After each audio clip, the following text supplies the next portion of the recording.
디지털 세상의 모든 것을 깊이 있게 알아보는 인포맥스D. 오늘도 디지털 리터러시를 위해서 명확한 정보와 새로운 지식을 전해드리겠습니다. 네, 기후 위기 대응의 일환으로 글로벌 기업들이 친환경 에너지 사업에 적극적으로 나서고 있습니다. 우리 기업들 역시 탄소 중립을 약속하는 아리백에 대거 참여하고 있는 모습인데요. 이 얘기에 대해서 자세히 나눠보겠습니다. 전문가님 모셨습니다. 홍상현 넥스트 수석연구원님 나오셨습니다. 어서 오세요. 반갑습니다. 반갑습니다. 일단 그 연구원님이 몸담고 계신 넥스트란 기업이라고 해야 되나요? 넥스트란 곳의 정체를 좀 여쭤봐야 될 것 같아요. 네. 요즘에 저희 넥스트에 관심 가지시는 분들이 좀 늘면서 네. 저희가 어떤 그룹인지 물어보시는 분들이 종종 있곤 하는데요. 저희는 기본적으로 비영리 단체고요. 네. 그래서 이제 데이터 분석 툴, 그다음에 데이터를 기반으로 해서 기후변화 정책 혹은 에너지 정책에 조금 더 나은 방향을 제시하고자 그렇게 만들어진 그룹입니다. 예, 그러면 기후 대응 정책 이런 것들을 좀 연구를 하고 계신 건데 네. 관련해서 그 아리백에 대해서 관심이 상당히 많으실 것 같거든요. 네네. 산업과 기후가 연결되는 분야니까요. 아리백 사실 뉴스에서 많이 듣긴 했어요. 근데 아리백이 어떤 건지 더 자세히 설명을 해주실 수 있을 것 같아요. 네.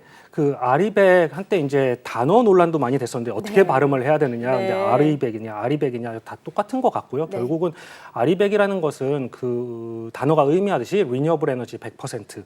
그래서 한 기업이 사용하는 전력의 네. 100%를 재생에너지로부터 공급을 받겠다라는 일종의 자발적인 캠페인입니다. 네. 그래서 이게 2014년에 국제 비영리 단체인 클라이밋 그룹과 CDP에서부터 이제 제안이 돼서 시작이 되었고요. 네. 지금은 구글이라든가 애플과 같은 글로벌 기업들이 참여를 하고 있고 그 참여율이 점점 더 높아지고 있는 그런 추세입니다. 그러면 우리나라 기업들도 지금 참여를 많이 하고 있다고 들었거든요. 대표적으로 어느 기업들이 지금 참여를 하고 있는 거예요? 우선 대표적으로는 SK 하이닉스, 네. 삼성전자, LG 이노텍 등 대기업들이 이제 적극적으로 참여를 하고 있고요. 네. 이런 기업들의 경우에는 아무래도 수출 중심의 구조를 가지고 있다 보니까 참여가 어느 정도는 강제화될 수밖에 없기도 하고요. 수출 중심이면 왜 이게 좀 참여가 강제화되는 건가요?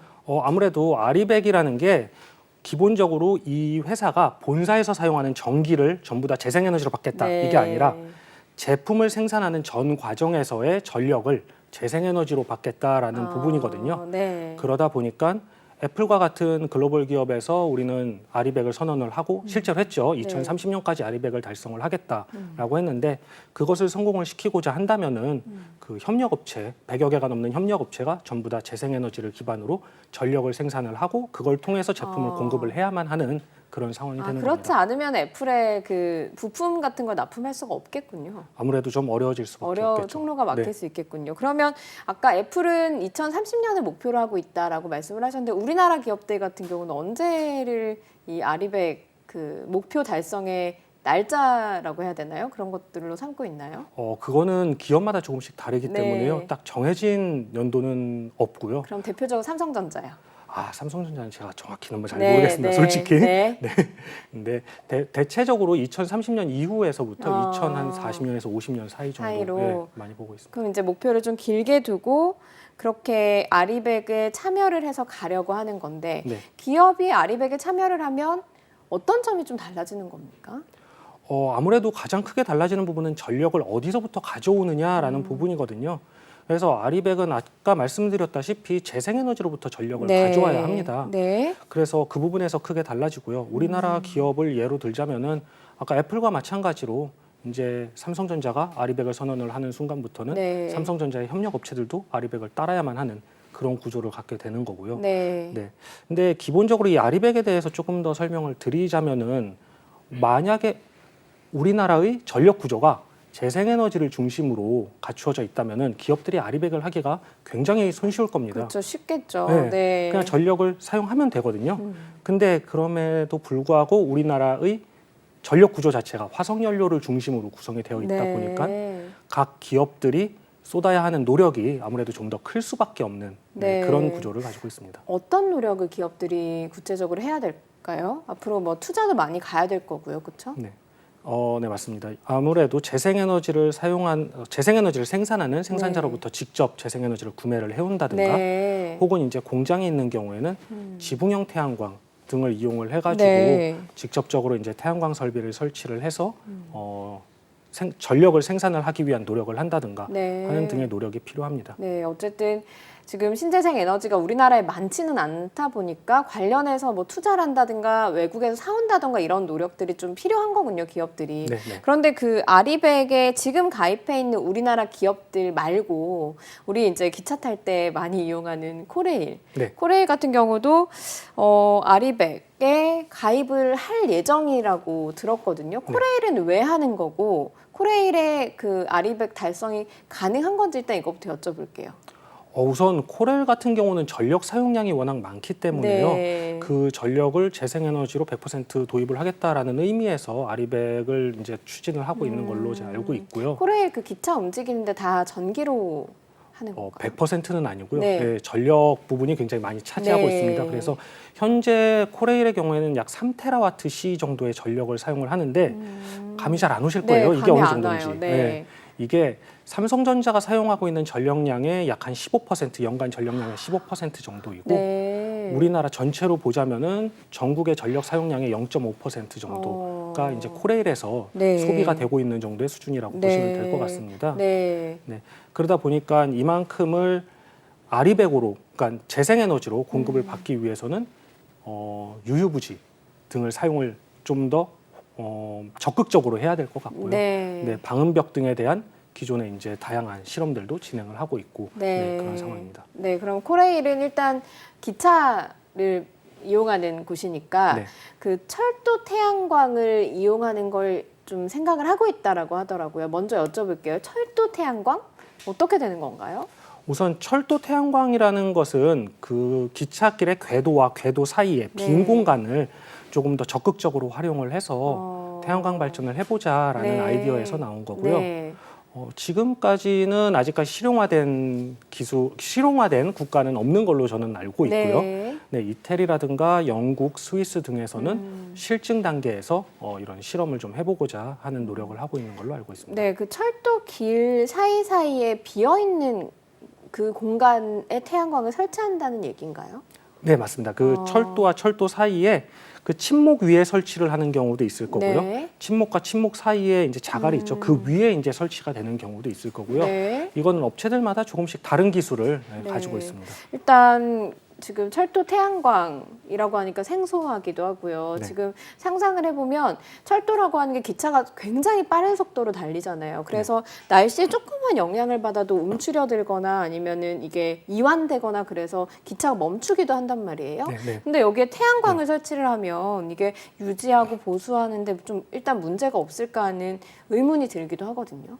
네, 아무래도 지금 이게 워낙 새로운 기술이다 보니까 그런 유지 보수에 대한 내용, 그 다음에 이제 말씀하신 것처럼 기차가 지나갔을 때 진동으로 인한 고장 문제 이런 것도 있을 네. 수 있고요. 그 다음에 기찻길에 대한 유지 보수를 할 때 태양광으로 인한 간섭 문제도 발생이 될 수 있고 이런 네. 다양한 기술적인 어려움들이 있을 겁니다. 네. 그리고 또 이런 기술적인 어려움은 결국은 경제적인 어려움으로 귀결이 될 수밖에 없거든요. 이게 비용이 더 들어가는 문제가 네. 되다 보니까요.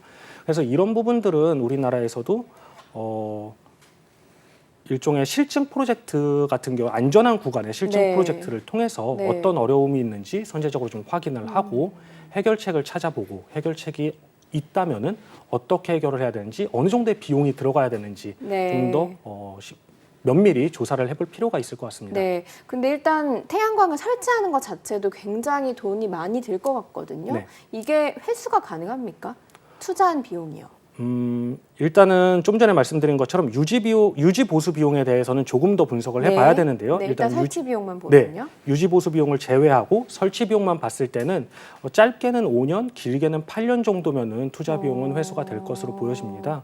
그 이유가 기존의 이제 육상 태양광의 경우에는 설치 비용 중에서 굉장히 큰 부분을 차지하는 부분이 토지 비용입니다. 그래서 네. 사실 토지 가격이 저렴한 곳에서부터 설치가 되어서 올라오거든요.